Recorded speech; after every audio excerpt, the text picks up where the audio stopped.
నమస్తే, welcome to good morning Telangana. నేను మీ Srisailam. So రాష్ట్ర వ్యాప్తంగా కాంగ్రెస్ నేతల్లో, కాంగ్రెస్ కార్యకర్తలు ఒక కొత్త ఉత్సాహం కనిపిస్తుంది. ఎప్పుడెప్పుడా ఎదురు చూస్తున్నటువంటి మంత్రివర్గ విస్తరణ ఇక ఈ ఉగాది లోపే జరగబోతుంది.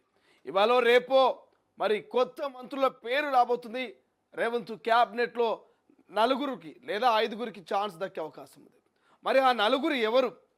ఏ నేతకు మరి మంత్రివర్గంలో అడుగుపెట్టే అవకాశం దక్కుతుంది? 6 మందికి అవకాశం ఉంటే ఈ 6కు గాను 25 మంది మంత్రివర్గంలో అడుగు పెట్టేందుకు తహతహలాడుతూ ఉన్నారు. ఇక ఒక రకమైనటువంటి ఉత్సాహంతో కొత్త మంత్రులంతా కూడా ఖచ్చితంగా ఈసారి మంత్రివర్గంలో అడుగు పెట్టేది మేమే, మా నాయకుడే, మా అన్నని ఇవాళ మంత్రివర్గంలో అడుగు పెట్టబోతున్నట్టు ఎవరికి వాళ్ళు సోషల్ మీడియాలో, వాట్సాప్ గ్రూపుల్లో ప్రచారం చేస్తున్నారు. సో ఈ 5 మంది కొత్త మంత్రులు ఎవరనేది మనం పేర్లు చెప్పుకుందాం. సో ప్రధానంగా వినిపిస్తున్న పేరు వాకిటి శ్రీహరి ముదిరాజు, రాజగోపాల్ రెడ్డి, సుదర్శన్ రెడ్డి, సో దాంతోపాటు వివేక్ వెంకటస్వామి, విజయశాంతి, ఇక ఇంకొంతమంది పేరు వినిపిస్తూ ఉన్నాయి. సో 5 మంది ఎవరు? 5 మందికి మరి ప్రధానంగా ఏ శాఖను కేటాయించే అవకాశం ఉంది? కొన్ని ఊహాగానాలు కూడా సోషల్ మీడియాలో నడుస్తుంది. సో విజయశాంతికి హోంశాఖ ఇస్తే బాగుంటుందంటూ కొంతమంది, లేదు రాజగోపాల్ రెడ్డికి హోంశాఖ ఇవ్వాలంటూ ఇంకొంతమంది, ఎవరికి వాళ్ళ అభిమానులు వాళ్ళ సోషల్ మీడియా ప్లాట్ఫామ్లో అప్పటికప్పుడే మంత్రివర్గ విస్తరణ జరిగినట్టు, వాళ్ళ క్యాబినెట్లో అడుగుపెట్టినట్టు, వాళ్ళకు హోంశాఖ, ఇక ఇతరితర ఐటీ శాఖ కావచ్చు, లేకపోతే ఇతర పురపాలక శాఖ కావచ్చు, విద్యాశాఖ మంత్రులుగా వాళ్ళు నియమితులు కాబోతున్నటువంటి ప్రచారాలు జరుగుతూ ఉన్నాయి. సో దాని గురించి ఎక్స్ప్లెయిన్ చేసుకుందాం. మరి ఎవరికి ఏ శాఖ రాబోతుంది, ఎవరు మంత్రివర్గంలో అడుగు పెట్టబోతున్నారు, ఎవరికి ఈసారి మంత్రివర్గంలో అడుగుపెట్టే ఛాన్స్ లేదు. ఇప్పటికే ఉన్నటువంటి 2 మంత్రుల్ని మరి మంత్రివర్గం నుంచి తీసేసి ఇంకో కొత్త 2కి మరి అవకాశం ఇచ్చే ఛాన్స్ ఉంది. ఆ 2 మంత్రులు ఎవరు అనేది కూడా మనం డిస్కషన్ చేద్దాం. సో దానికంటే ముందు ఇక సుప్రీంకోర్టులో 10 మంది జంపింగ్ ఎమ్మెల్యేల కేసు ఇవాళ విచారణ జరగబోతుంది. స్పీకరు కౌంటర్ దాఖలు చేసినటువంటి పరిస్థితి. సో స్పీకర్ కౌంటర్ కానీ ఇవాళ సుప్రీంకోర్టులో జడ్జిమెంట్ ఉండబోతుంది. 10 మంది ఎమ్మెల్యేలు సుప్రీం తీర్పు ఏం ఉండబోతున్నట్టు టెన్షన్ పడుతున్నారు, గజగజ ఒలికిపోతున్నారు. ఇప్పటికే ఒక 8 మంది కేసీఆర్ను కలిసే ప్రయత్నం చేశారు, కారు ఎక్కేందుకు ప్రయత్నం చేశారు, కారు సీట్లో కూర్చుంటామంటూ వాళ్ళు విన్నపించుకున్నారు. బట్ కేసీఆర్ మాత్రం పార్టీ మారిన మీ 10 మందిని ఎట్టి పరిస్థితుల్లో మళ్ళీ పార్టీలోకి తీసుకోనట్టు ఖరాఖండిగా చెప్పినటువంటి ఒక ఇన్ఫర్మేషన్ ఉంది. ఇటు తాడో పేడో తేల్చుకోలేక 10 మంది పార్టీ మారిన ఎమ్మెల్యేలు ఉప ఎన్నికలు వస్తే మేము మళ్ళీ హస్తం గుర్తు మీద గెలుస్తామా లేదా, అన్ని కోట్ల రూపాయలు ఖర్చు పెడతామా లేదా, మా కాన్స్టిట్యూన్సీలోని ప్రజలు మమ్మల్ని గెలిపిస్తారా లేరా అనేటువంటి ఒక రకమైనటువంటి టెన్షన్ వాతావరణానికి లోనవుతున్నారు. సో ఈ 10 మంది పార్టీ ప్రయాణికుల ఎమ్మెల్యేల విషయం ఏం జరగబోతుంది సుప్రీంలో, దాని గురించి కూడా డిస్కషన్ చేసే ప్రయత్నం చేద్దాం. ఇట్లా అనేకమైనటువంటి అంశాలు ఉన్నాయి, అనేకమైనటువంటి అంశాల గురించి డిస్కస్ చేద్దాం. దానికంటే ముందు ఒక పోల్ పెట్టినాం. సుప్రీంకోర్టు తీర్పు ఎలా ఉండబోతుంది? పార్టీ ఫిరాయింపు 10 మంది ఎమ్మెల్యేల మీద ఇవాళ అనర్హత వేటు పడుతుందా పడదా? ఒకసారి పోల్ పెట్టినాం, పోల్ని మీరు చూడండి, పోల్ను చదివి సుప్రీం తీర్పు నిజంగానే అనర్హత వేటు పడుతుందని, ఒకవేళ అనర్హత వేటు పడకపోతే పడదని కింద కామెంట్ చేసేటువంటి ప్రయత్నం చేయండి. ఆ పోల్ మీకు చివరిలో చూపించేటువంటి ప్రయత్నం చేద్దాం. ఎవరైనా కామెంట్ చేస్తే కామెంట్ కూడా చేయండి, ఆ కామెంట్ కూడా చదివించే ప్రయత్నం చేద్దాం. ఒక్కసారి హెడ్లైన్లకు పోదాం, తర్వాత పూర్తి కథలకు పోదాం. ఇక బెట్టింగ్ యాప్స్ కూడా రోజుకు బెట్టింగ్ యాప్స్ కేసు కూడా ముందుతోంది. కోహ్లీపై బెట్టింగ్ కేసు అంటూ మనకు వార్త కనిపిస్తుంది. రైట్, ఒక్కసారి మన తొలి వెలుగు ఈ పేపర్ నుంచి మొదలు పెడదాం. మనము తొలి వెలుగు ఈ పేపర్ నుంచి మొదలు పెడితే, అడ్వకేట్ దారుణ హత్య, రోడ్డుపై కత్తితో పొడిచి మర్డర్, మహిళను వేధించొద్దనడమే రీజన్, అందరూ చూస్తుండగానే దారుణం అంటూ వార్త కనిపిస్తుంది. ఇక ఉగాదికి ముహూర్తం, క్యాబినెట్ విస్తరణ ఆ రోజే, ఢిల్లీకి వెళ్ళిన సీఎం, డిప్యూటీ సీఎం హైకమాండ్తో మంతనాలు, 6 బెర్తుల భర్తీపై కసరత్తు. ఇక మరి రేసులో రాజగోపాల్ రెడ్డి, సుదర్శన్ రెడ్డి, వివేక్, ప్రేమ్ సాగర్ రావు, వాకటి శ్రీహరి, ఆది శ్రీనివాసు, విజయశాంతి, మీరా అలీఖాన్ అంటూ ఇంతమంది ఫోటోలు కనిపిస్తూ ఉన్నాయి కదా. సో ఇందులో మరి 5 బెర్తులు ఫస్ట్ కన్ఫర్మ్ చేస్తామంటున్నారు, కొంతమంది 4 బెర్తులు అంటున్నారు, లేదు 6కు 6 భర్తీ చేస్తారు, ఇప్పటికే 15 ఏళ్ళు దాటిపోయిందని కొంతమంది అంటున్నారు. బట్ ఏది ఏమైనప్పటికీ మాత్రం ఈ 6గిరిలో ఎవరికి అవకాశం వస్తుంది? ఇక్కడ దాదాపుగా 8 మంది పేర్లు ఉన్నాయి. ఈ 8లో కేవలం 6 మందికి వస్తుంది, ఒక 2 మాత్రం ఎగ్జిట్ అవుతారు. ఈ 6 మంది ఎవరు అనేది మనం ఎక్స్ప్లెనేషన్లో డిస్కషన్ చేద్దాం. ఆల్మోస్ట్ బెర్తులు అయితే కన్ఫర్మ్ అయినా, ఇంకోవైపు బీజేపీ నూతన అధ్యక్షుడు కూడా ఇవాళ సాయంత్రమో రేపో అనౌన్స్మెంట్ కాబోతోంది, దాని గురించి కూడా డిస్కషన్ చేద్దాం. ట్రైన్లో రేప్ అటెంప్ట్, అల్వాల్ వద్ద మృగాడి ఘాతకం, లేడీ భోగిలోకి ఎక్కి దుశ్చర్యం. ఇక యువతి ఒక్కతే భోగిలో ఉండడంతో బరితెగింపు, భయంతో రైలు నుంచి దూకిన యువతి తీవ్ర గాయాల పాలై ఆసుపత్రిలో చేరిక. ఎంఎంటీఎస్ మేడ్చల్లో వెళ్తుండగా ఘటన అంట. సో ఎంఎంటీఎస్ ట్రైన్ ఉంటుంది కదా, ఎంఎంటీఎస్లో మేడ్చల్ వెళ్తుండగా ఈ ఘటన జరిగిందంట. దానికి సంబంధించిన వార్త కనిపిస్తుంది. రైట్గా కోహ్లీపై బెట్టింగ్ కేసు, షారుఖ్ సచిన్పై కూడా పంజాగుట్ట పిఎస్లో ఫిర్యాదు. వారిని తీసుకొచ్చి విచారిస్తారా? చిన్న సెలబ్రిటీల పైన వివక్షత ఎందుకు? అందరికీ ఒకే న్యాయం ఉండాలి. మీడియాతో హైదరాబాద్ గ్రీన్ సొసైటీ సంస్థ ప్రతినిధులు తప్పు చేసా సారీ, బెట్టింగ్ యాప్స్కు దూరంగా ఉంటా, పోలీసుల విచారణలో యాంకర్ శ్యామల. సో ఇక్కడ చట్టం ముందు అందరు సమాన్లే. కోహ్లీని అదేవిధంగా మరి ఇక్కడ బెట్టింగ్ యాప్స్లో ప్రమోట్ చేసినటువంటి షారుఖ్ సచిన్ పైన కూడా కేసులు నమోదైనాయి. వాళ్ళని తీసుకొచ్చి కూడా ఇట్లా విచారణ చేస్తారా? చిన్న సెలబ్రిటీల మీద మీ హుకుం ఏందని చెప్పేసి ఇక్కడ కొంతమంది సీరియస్ అవుతున్నారు. ఎవరు సీరియస్ అవుతారు? మీడియాతో హైదరాబాద్ గ్రీన్ సొసైటీ సంస్థ ప్రతినిధులు సీరియస్ అవుతున్నారట. మనం కొన్ని మాట్లాడుకోవాలి. స్థాయిని బట్టి వ్యవహార శైలి ఉంటుంది. ఇవాళ పోలీస్ స్టేషన్కి సచినో కోహ్లీలో లేకపోతే షారుఖ్ ఖాన్ వస్తే ఆ పంజాగుట్ట ప్రాంతం అంతా కూడా కొన్ని ఆందోళన క్రియేట్ అయ్యే అవకాశం ఉంటుంది, కొన్ని అల్లర్లు జరిగేటువంటి అవకాశం ఉంటుంది, అక్కడ న్యూసెన్స్ క్రియేట్ ఉండే అవకాశం ఉంటుంది. కొంతమంది సెలబ్రిటీలను మనం చూసినాం. అల్లు అర్జున్ విషయంలో సంధ్యా థియేటర్కి పోతే ఏ రకమైనటువంటి తొక్కిసలాట అయిందో. సో ఆయన ఆ కేసులో చిక్కుడుపల్లి పోలీస్ స్టేషన్కి పోతే ఏ రకమైనటువంటి అక్కడ ట్రాఫిక్ జామ్ ఇతరితర సమస్యలు అయినాయి. సో పాపులారిటీని బట్టి అంటే చట్టం అందరికీ సమానంగానే ఉంటుంది. బట్ ఇక్కడ శ్యామల అభిమానులకు అక్కడ షారుఖ్ ఖాన్ అభిమానులకు తేడా ఉంటుంది. శ్యామల పంజాగుట్ట పిఎస్కి వచ్చి విచారణకు హాజరైతే ఎటువంటి ప్రాబ్లం ఉండదు, ఎందుకంటే అక్కడ పెద్దగా అభిమానులు వచ్చి హడావిడి చేసి పెద్దగా న్యూసెస్ క్రియేట్ అవ్వదు. కానీ షారుఖ్ ఖాన్ సచిన్ పంజాగుట్టకు వస్తే అదొక రకమైన పెద్ద న్యూసెస్ అవుతుంది. సో ఇటువంటి విషయంలో కొంత పోలీసులు జాగ్రత్త తీసుకుంటారు. అంతే తప్ప చిన్న సెలబ్రిటీకి ఒకటి, పెద్ద సెలబ్రిటీకి ఒక న్యాయం అంటే అది సరికాదు. కానీ అందరికీ ఒకే రకమైనటువంటి యాక్షన్ తీసుకోవాలి, అందరినీ విచారించాలి. అందరికీ ఒకవేళ తప్పు అని నిరూపిస్తే, తప్పు చేస్తే వాళ్ళ మీద యాక్షన్ తీసుకోవాలి. దాన్ని మనం డిమాండ్ చేయొచ్చు. గ్రూప్ 1 రద్దు. ఇక మెయిన్స్పై వివాదం, ఆన్సర్స్ పేపర్లు కరెక్షన్లో లోపాలు, తెలుగు మీడియా అభ్యర్థులకు అన్యాయం, రివాల్యుయేషన్ చేయించాలి, హైకోర్టులో అభ్యర్థుల పిటిషన్, ప్రభుత్వానికి నోటీసులు. ఈనాడులో ఉన్నటువంటి హెడ్లైన్ చూస్తే మంత్రివర్గ విస్తరణకు పచ్చ జెండా అంటూ వార్త కనిపిస్తుంది. ఈ విడతలో నలుగురికి అవకాశం. శ్రీహరి, ముదిరాజ్, రాజగోపాల్ రెడ్డి, వివేక్, సుదర్శన్ రెడ్డి పేర్ల పరిశీలన. 6 పదవులను భర్తీ చేస్తే ఎస్సీ ఎస్టీ మైనార్టీలకు చోటట. చూడాలి మరి ఏమవుతుంది. ఇది రకమైనటువంటి ఎస్ఎల్బిసిలో బైపాస్ సొరంగం, పైకప్పు కూలిన ప్రాంతం మూసివేత, దేవరకొండ వైపు నుంచి యథావిధిగా టీబీఎంతోనే తవ్వకం. ఈ నెల 31 లోపు నిపుణుల కమిటీ ఏర్పాటుకు ప్రభుత్వం నిర్ణయమట. మరో వార్త, హైదరాబాద్ స్థానిక సంస్థల ఎమ్మెల్సీ ఎన్నికలు ఏప్రిల్ 23న షెడ్యూల్ విడుదలైందంటూ వార్త కనిపిస్తుంది. ఇక దుమ్ములో సొమ్ము, నగరపాలికల్లో నిరుపయోగంగా స్వీపింగ్ వాహనాలు, వందల సంఖ్యలో కొనుగోళ్లు, వినియోగంలో కొన్నేనట. వందల సంఖ్యలో కొంటే కొన్నే వినియోగిస్తున్నట. ఇక ఆశా వర్కర్ల ఆందోళన ఉద్రిక్తం, డిమాండ్లు పరిష్కరించాలంటూ కోటిలోని సిఎఫ్డబ్ల్యూ కార్యాలయం ముట్టడికి యత్నం, అడ్డుకున్న పోలీసులు, వేరువేరు ఠాణాలకు తరలింపు. నిన్న ఆశా వర్కర్ల ఆందోళన ఉధృతంగా దారితీసింది. సో అక్కడ ఉన్నటువంటి ఆశా వర్కర్లంతా కూడా ఆఫీసు ముట్టడికి, ప్రభుత్వం మాకిచ్చిన హామీలను నెరవేర్చాలంటూ వాళ్ళు 18 న్యాయమైనటువంటి డిమాండ్స్ను ప్రభుత్వం ముందు పెట్టే ప్రయత్నం చేశారు.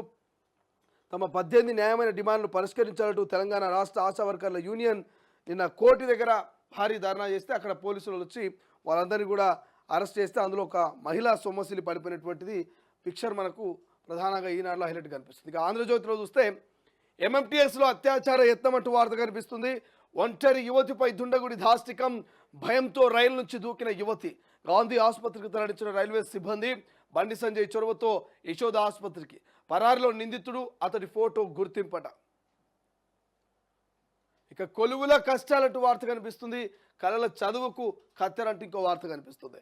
ఇక వారంలో విస్తరణ, రాష్ట్ర మంత్రివర్గంలోకి 4 అవకాశం, రైస్లో సుదర్శన్ రెడ్డి, రాజగోపాల్ రెడ్డి, వివేక్, ఇక వాకటి శ్రీహరి, పలువురి శాఖల్లోనూ భారీగా మార్పులట. ఏఐసిసి పెద్దలతో రేవంత్, బట్టి, మహేష్, ఉత్తమ్ భేటీ, ఖర్గే, రాహుల్ వేణుగోపాల్తో 2 గంటల పాటు చర్చలు. కేబినెట్పై ఇదే చివరి భేటీ అంటున్న మహేష్ కుమార్. ఇక లంబాడాల నుంచి ఒకరికి డిప్యూటీ స్పీకర్ అవకాశం ఇచ్చే ఛాన్స్ ఉందట. మరి ఎవరో ఒక్కరు అనేది చూడాల్సినటువంటి అవసరం ఉంది. డిప్యూటీ స్పీకర్ కూడా పెండింగ్లో ఉంది కాబట్టి, బట్ నలుగురికి మాత్రం ఛాన్స్ ఉంటుంది. ఇదే మంత్రివర్గంలో చివరి భేటీ ఏఐసీస్ తోటి అని చెప్తా ఉన్నారు. జస్టిస్ వర్మ ఇచ్చిన తీర్పులన్నీ తిరగొడాల్సిందే. ఈడీ సిబిఐతో దర్యాప్తు జరిపించాలి. అలహాబాద్ హైకోర్టు బార్ అసోసియేషన్ తీర్మానం. ఆయన్ను ఇంకా న్యాయమూర్తిగా కొనసాగిస్తే ప్రజాస్వామ్యానికే ప్రమాదం అంటూ ఆందోళన. నేటి నుంచి నిరవధిక సమ్మెకు దిగనున్న ప్రకటన. జస్టిస్ వర్మపై ఎఫ్ఐఆర్ దాఖలుకు ఆదేశించాలంటూ సుప్రీంకోర్టులో సీనియర్ న్యాయవాది వ్యాజ్యం. జస్టిస్ యశ్వంత్ వర్మను అలహాబాద్ హైకోర్టుకు బదిలీ చేయాలంటూ కేంద్రానికి కొలీజియం సిఫారసు. ఆయనకు కేటాయించిన న్యాయపరమైన విధులని ఉపసంహరిస్తూ ఢిల్లీ హైకోర్టు ఉత్తర్వులు జారీ చేసింది. సో నిన్న మనం చూసినాం, జస్టిస్ వర్మ ఇచ్చిన తీర్పులన్నీ తిరగదోడాల్సిందే అంటే మళ్ళీ కేసులన్నీ కూడా మళ్ళీ వాటిని విచారించాల్సింది అనేది క్లియర్గా తెలుస్తూ ఉంది. ఎందుకంటే జస్టిస్ వర్మ అనేటువంటి వ్యక్తి, ఆయనకు సంబంధించినటువంటి ఆయన ఇంట్లో కొన్ని కాలిన నోట్లు కనిపించిన ఆయన అవినీతి అక్రమాలకు పాల్పడ్డది అనేది క్లియర్గా తెలుస్తూ ఉంది. కాబట్టి so Allahabad high court bar association తీర్మానం చేసింది. ఈడీ సిబిఐతో దర్యాప్తు జరిపించాలి ఆయన జస్టిస్ వర్మకు సంబంధించినటువంటి కేసు అంటూ వార్త కనిపిస్తుంది. దాని ఎక్స్ప్లెనేషన్లో మనం మాట్లాడదాం. ఇక స్పీకర్ తేల్చాకేనట అప్పటిదాకా న్యాయస్థానాల జోక్యం కుదరదు. ఇందుకు అనుగుణంగా అనేక తీర్పులున్నాయి. అనర్హత కేసులో చట్టాన్ని పాటిస్తున్న స్పీకర్ పిటిషనర్లే దురుద్దేశంతో వ్యవహరిస్తున్నారు. స్పీకర్ను ఆశ్రయించిన వెంటనే కోర్టుకెక్కారు. వారి స్పెషల్ లీవ్ పిటిషన్లు కొట్టేయండి. అసెంబ్లీ కార్యదర్శి కౌంటర్ దాఖలు చేసినట. అనర్హత పిటిషన్పై నేడు సుప్రీం విచారణ. చూడాలి ఏం జరుగుతుందో. స్పీకర్ తేల్చాకనే కోర్టులు నిర్ణయం తీసుకోవాలి. సో పార్టీ ఫిరాయింపు ఎమ్మెల్యేల విషయంలో కోర్టులకు ఎటువంటి జోక్యం లేదు. స్పీకరే తుది నిర్ణయం తీసుకోవాలి. స్పీకరే ఫైనల్ జడ్జిమెంట్ అనేది క్లియర్గా తెలుస్తూ ఉంది. సో ఎవరైతే ప్రతివాదులు ఉంటారో, ప్రతివాదులైనా పిటిషనర్లు దురుద్దేశంతో వ్యవహరిస్తూ ఉన్నారు. స్పీకర్ను ఆశ్రయించిన వెంటనే కోర్టు ఎక్కిరు. అంటే స్పీకర్ నిర్ణయం తీసుకోకముందే కోర్టుకు పోయారు. సో దయచేసి దీన్ని కొట్టేయాలంటూ మరి స్పీకర్ కార్యదర్శి కౌంటర్ దాఖలు చేసినట్ట సుప్రీంకి. ఇవాళ విచారణ చూడాలి ఏం జరుగుతుంది. మరో ఎమ్మెల్సీ ఎన్నిక. హైదరాబాద్ స్థానిక సంస్థల కోటా ఎమ్మెల్సీగా ఎన్నికకు షెడ్యూల్ విడుదల చేస్తున్న ఈసీ ఏప్రిల్ 23న పోలింగు, 25న ఓట్ల లెక్కింపు. ఎమ్మెల్సీ స్థానం పరిధిలో 115 మంది ఓటర్లు. అసెంబ్లీ నుంచి వివరాలు సేకరిస్తున్న బల్దియా. కొత్త ఎమ్మెల్సీల సమాచారం తెలిసాక స్పష్టత. బెట్టింగ్ యాప్స్ కేసులో శ్యామలకు ప్రశ్నలు. 4 గంటల పాటు విచారించిన పోలీసులు. విదేశాలకు ఇమ్రాన్ ఖాన్, హర్షా సాయి. యాప్ నిర్వాహకులకు త్వరలో నోటీసులు. మెట్రో రైల్లో బెట్టింగ్ యాడ్స్పై సర్కార్ నిలదీస్తున్న నెటిజన్లు. షారుఖ్, సచిన్, కోహ్లీ పైన కేసు పెట్టాలంటూ హైదరాబాద్ గ్రీన్స్ అధ్యక్షుడు ఫిర్యాదట. సో శ్యామల నిన్న చెప్తా ఉంది, తప్పైంది, మరోసారి నేను ఇటువంటి యాప్స్ ప్రమోషన్ చేయను అని చెప్పేసి ఆమె చెప్తా ఉంది. భూముల విలువలు పెరుగుతాయి. భూభారతి అమల్లోకి వచ్చాక పెంచుతాం. సాదా బైనామాల కొత్త దరఖాస్తులు తీసుకోం. ఎల్ఆర్ఎస్ రాయితీ గడువు పొడిగింపు ఉండదు. విలేకరులతో ఇస్లాగోస్టియాలో మంత్రి పొంగులేటి. ఏటా భూముల విలువ పెంపు. అప్పుడే ఎక్కువ లావాదేవీలన్న చోట అదనపు రాబడికి ఛాన్స్. మహారాష్ట్రలో ఇదే విధానం. థర్డ్ పార్టీ నివేదికలో ప్రతిపాదనలు. సో భూముల విలువలు పెరుగుతాయట. అరాకొరకు, ₹1 ఆటనకో శారణకో అమ్ముకునేటువంటి తెలంగాణలో ఉన్నటువంటి ఎవరైతే నిరుపేద కుటుంబాలు బిడ్డ పెళ్లి కోసమో, చేసిన అప్పుల కోసమో, కొడుకు చదువు కోసమో, ఇతరితర కారణాలతోటి మీరు అమ్ముకోకుండా ఖచ్చితంగా భూముల ధరలు పెరుగుతాయంటూ రాష్ట్ర ప్రభుత్వం రెవెన్యూ శాఖ మంత్రి పొంగులేటి శ్రీనివాసరెడ్డి చెప్తా ఉన్నాడు. కాబట్టి దయచేసి బ్రోకర్ల వలలో పడి అప్పుల కూబిలలో చిక్కుకుపోయి ఎటువంటి ఆలోచన చేయకుండా అంధకారంలో తక్కువ ధరకే భూములు అమ్మకండి. ఖచ్చితంగా భవిష్యత్తులో ఇక బంగారు బాతుగా భూముల రేట్లు పెరగబోతున్నాయంటూ మంత్రి చెప్తా ఉన్నాడు. కాబట్టి కొంత సమయ పాలన పాటించండి. ఖచ్చితంగా తెలంగాణలో రియల్ ఎస్టేట్ మళ్ళీ పుంజుకుంటుంది. కోట్ల రూపాయలకు భూముల రేట్లు పరిగెడుతాయి. ఖచ్చితంగా ఇక రియల్ ఎస్టేట్ అనేది జెట్ స్పీడ్లో కాంగ్రెస్ ప్రభుత్వం హయాంలో ముందుకు పోయే అవకాశం ఉన్నది అనేది మంత్రి గారు చెప్తా ఉన్నారు. కాబట్టి చూద్దాం మరి ఏం జరుగుతుంది అనేది. వెలుగులో ఉన్నటువంటి హెడ్లైన్ చూద్దాం ఒక్కసారి. వెలుగులో చూస్తే వెలుగులో ఆల్మోస్ట్ ఇదే కనబడుతుంది. స్టూడెంట్ వీసాలో అమెరికా కోత. F1ను భారీగా తగ్గిస్తున్న అగ్రరాజ్యం అంటూ వార్త కనిపిస్తుంది. మరోవైపు ఉగాది కల్లా క్యాబినెట్ విస్తరణ అనేది మనకు హైలైట్ కనిపిస్తుంది వెలుగు పేపర్లో. కాంగ్రెస్ హైకమాండ్ గ్రీన్ సిగ్నల్, కొత్తగా 4 లేదా 5 చోటు. ఇక ఖర్గే రాహుల్ నేతృత్వంలో ఢిల్లీలో ముగిసిన చర్చలు. హాజరైన సీఎం రేవంత్, భట్టి, ఉత్తమ్, మహేష్ గౌడ్, మీనాక్షి నటరాజన్. మంత్రివర్గ విస్తరణతో పాటు పిసిసి కార్యవర్గం, నామినేటెడ్ పోస్టులపై డిస్కషన్. మంత్రి పదవులు దక్కని వాళ్లకు డిప్యూటీ స్పీకర్, చీఫ్ విప్గా అవకాశం. హైకమాండ్తో చర్చలు పూర్తయ్యారంటున్న పిసిసి చీఫ్. కేబినెట్ విస్తరణలో సామాజిక సమతుల్యం తప్పక పాటించాలంటూ కాంగ్రెస్ హైకమాండ్ నిర్ణయించింది. బీసీ, ఎస్సీ, మైనార్టీ, రెడ్డి సామాజిక వర్గాలకు ఒక్కొక్క పదవి ఇచ్చే ఛాన్స్ ఉంది. అయితే కొత్తగా 4 లేదా 5 క్యాబినెట్లోకి తీసుకోవడంతో పాటు 3-4 మంత్రులు శాఖలో మార్పులు జరిగే ఆస్కారం ఉందంటూ పార్టీ వర్గాలు భావిస్తున్నాయి. ఓ మంత్రిని క్యాబినెట్ నుంచి తప్పించే అవకాశం కూడా ఉందంటూ చర్చ జరుగుతూ ఉంది. ఆ మంత్రి ఎవరుండొచ్చు? కొండా సురేఖనా, మరి జూపల్లా, లేకపోతే మరి ఎవరు, పొంగులేట? ఎవరిని మంత్రివర్గం నుంచి తీసేస్తున్నారు? డిస్కషన్ చేద్దాం. మండలానికి 3 పబ్లిక్ హై స్కూల్స్, నర్సరీ నుంచి ఇంటర్ వరకు క్లాసులు. ప్రతి మండలంలో 4 ఫౌండేషన్ స్కూళ్ళు, నర్సరీ నుంచి 2nd క్లాస్ వరకు తరగతులు. ఆయా బడులకు గ్రామాల నుంచి బస్సు సౌకర్యం. స్కూల్ పిల్లలకు బ్రేక్ఫాస్ట్, లంచ్, ఈవినింగ్ స్నాక్స్. ఒకే ప్రాంగణంలో విద్యా సంస్థలన్నీ విలీనం. సర్కార్కు తెలంగాణ విద్యా కమిషన్ సిఫారసులు. సో మండలానికి 3 పబ్లిక్ హై స్కూల్ పెట్టాలంట, నర్సరీ నుంచి ఇంటర్ వరకు క్లాసులట. ప్రతి మండలంలో 4 ఫౌండేషన్ స్కూళ్ళు, నర్సరీ నుంచి 2nd క్లాస్ వరకు తరగతులు ఉండాలంట. సో చూద్దాం, దీని గురించి కూడా డిస్కషన్ చేద్దాం. విద్యాశాఖ మరి అసెంబ్లీలో సోమవారం 3 బిల్లులను మంత్రులు ప్రవేశపెట్టారు. ఇక అవయవ మార్పిడి బిల్లుతో పాటు Telangana municipality amendment bill, Panchayati Raj సవరణ బిల్లు మంత్రులు అసెంబ్లీలో ప్రతిపాదించినట్టు వార్త కనిపిస్తుంది. ఇక చర్చలు ముగిశాయంటూ పిసిసి చీఫ్ కామెంట్స్ కనిపిస్తున్నాయి. ఇంకా హైలైట్గా విజిలెన్స్, ఎన్డీఎస్ఏ రిపోర్ట్స్ ఇవ్వండి ప్రభుత్వానికి. కాళేశ్వరం జ్యుడిషియల్ కమిషన్ లేఖ, నివేదికపై కమిషన్ కసరత్తు. అధికారుల స్టేట్మెంట్లు, డాక్యుమెంట్ల పరిశీలన. విధానపర నిర్ణయాలు తీసుకున్న పెద్దలను పిలిచే విషయంపై ఇంకా రాని క్లారిటీ అంటూ వార్త కనిపిస్తుంది. ఎంఎంటీఎస్ రైల్లో అత్యాచార యత్నం, బయటికి దూకిన యువతి అంటూ హైలైట్ కనిపిస్తుంది. 6 ఏళ్ల తర్వాత కార్పొరేషన్లు యాక్టివ్. రాజీవ్ వివేకాసం స్కీమ్తో బీసీ, ఎస్సీ, ఎస్టీ, మైనార్టీ కార్పొరేషన్లో సందడి.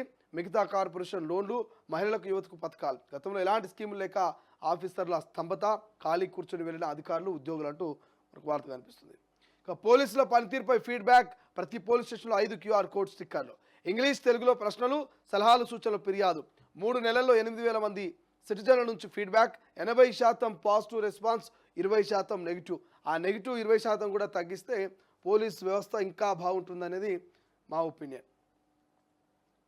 ఇంకా దిశ హెడ్లైన్ చూస్తే రెడ్ బుక్ వార్నింగ్ అనేది హైలైట్ కనిపిస్తుంది. దిశలో పోలీసులు ఆఫీసర్లకు కేటీఆర్ బెదిరింపులు. అధికారంలోకి వచ్చాక లెక్కలు సెటిల్ చేస్తామంటూ హెచ్చరిక. ఫ్రస్ట్రేషన్లో ఇష్టానుసారంగా కామెంట్స్.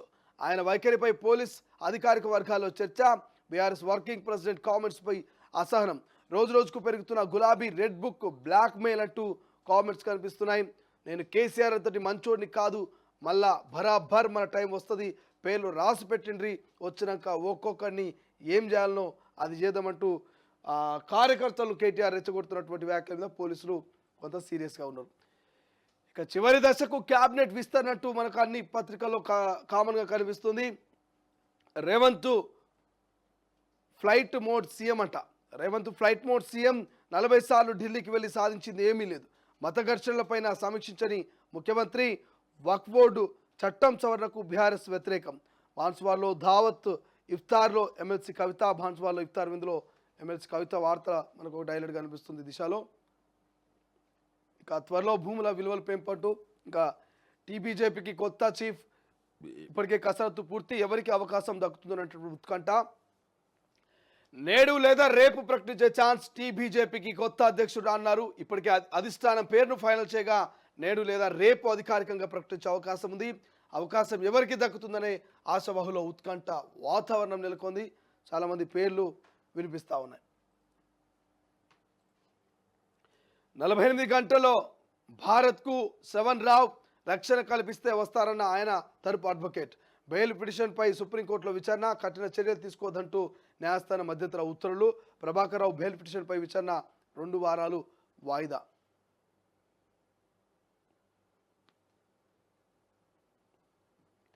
ఇక సలహాదారుడి ఓవర్ యాక్షన్, కంగుతున్న మినిస్టర్ కారణం ఎవరంటూ అధికారులపై సీరియస్. సీఎం దృష్టిలో పడేందుకు అడ్వైజర్ నిత్యం హంగామా, అప్పగించిన పనులు పక్కన పెట్టి అన్నింటిలో జోక్యం. ఓ కీలక ఆఫీసర్ సపోర్ట్తో హల్చల్, తమ శాఖలో వేలు పెడుతున్నారంటూ మంత్రులు గుర్రు. ఎవరో ఆయన మాట్లాడదాం డిస్కషన్లో. రైట్గా స్వేచ్ఛలో ఉన్నటువంటి హెడ్లైన్స్ ఒక్కసారి చూద్దాం, తర్వాత వివరణలకు పోదాం. మంత్రి యోగం ఎవరికి? ఢిల్లీలో ఏఐసిసి పిసిసి నేతల చర్చలు. సీఎం డిప్యూటీ సీఎం ఉత్తమ్ హాజర్, భేటీలో రాహుల్, ఖర్గే, కేసీ వేణుగోపాల్ త్వరలోనే విస్తరణ అంటూ మనకు వార్త కనిపిస్తుంది. ఇక్కడ విజయశాంతి, వివేక్ వెంకటస్వామి, సుదర్శన్ రెడ్డి, రాజగోపాల్ రెడ్డి, అమీర్ అలీ ఖాన్, వాకిటి శ్రీహరి మనకు ప్రధానంగా వాళ్ళ పేర్లు కనబడతా ఉన్నాయి. వాళ్ళు రేసులో ఉన్నట్టు కూడా మనకు తెలుస్తూ ఉంది. బట్ ఎవరిని ఫైనల్ చేస్తారనేది మనం డిస్కషన్ చేద్దాం. ఇంకా ఏం కనబడుతున్నాయి? దారికి వచ్చిన విపక్ష ఎమ్మెల్యేనట్టు కనబడతా ఉంది. భయంలో బీఆర్ఎస్, జనం వస్తారా ఒకటే టెన్షన్. ఓరుగల్లో సిల్వర్ జూబ్లీ వేడుకలు. ఇక నిర్వహించాలని తొలుత ప్లాన్. జన సమీకరణ భయంతో సభ స్థలం చేంజ్, మేడ్చల్కు షిఫ్ట్ చేయబోతున్నారా? గ్రేటర్ ఎమ్మెల్సీ పైనే భారం అంటూ వార్త కనిపిస్తుంది. ఉగాదికి కొత్త సారథి అంటూ ఎంఎంటీఎస్ అనే వార్త కామన్ కనిపిస్తుంది. ఇక సీజన్కు ముందే నకిలీ దందా అంటూ ఇంకో వార్త కనిపిస్తుంది. ఒకసారి నమస్తే తెలంగాణ చూద్దాం. నమస్తే తెలంగాణతో ఏం చేద్దాం. సభకు ఇచ్చే గౌరవం ఇదేనంటూ వార్త కనిపిస్తుంది. హైలైట్గా చట్టసభలోనూ అధికార పక్షం అసత్య ప్రచారము, సభ మర్యాద మరిచి జనాలకు జవాబుదారితనం విడిచిదంటూ. ఇక నగరంలో ఘోరాలు, నడిచే రైల్లో లైంగిక దాడి యత్నం, రైల్లో నుంచి ధూకిన యువతి, బాలీవుడ్ నటి అతిథిగా పిలిచి నిర్బంధం, వ్యభిచారానికి ఒత్తిడి, ఒకే రోజు 2 హత్యలు, నరిరోడ్డుపై లాయర్ను చంపిన దుండగులు అంటూ వార్త మనకు హైలైట్ కనిపిస్తుంది. రియల్ డమాల్, హైదరాబాద్ నగరంలో రియల్ ఎస్టేట్ రంగం పతనం, రియాలిటీ కుప్పకూలింది. హైడ్రాకు థ్యాంక్స్ అక్బర్, హైడ్రా పుణ్యంతో రియల్ కుదేల్. వివేకానంద, ఏ మెట్రో నగరంలో లేని ప్రతికూలత, నిరుడితో పోలిస్తే 47% తగ్గిన ఇండ్ల అమ్మకం. ప్రాఫ్ ఈక్విటీ సంస్థ సర్వేలో వెల్లడైన అంశం. ఇక పెరుగుతుంది, మరి రేపు పెరుగుతుందా ఏమవుతుందో చూద్దాం. కానీ ఒక్కసారి మన పోల్ చూద్దాం. ఇవాళ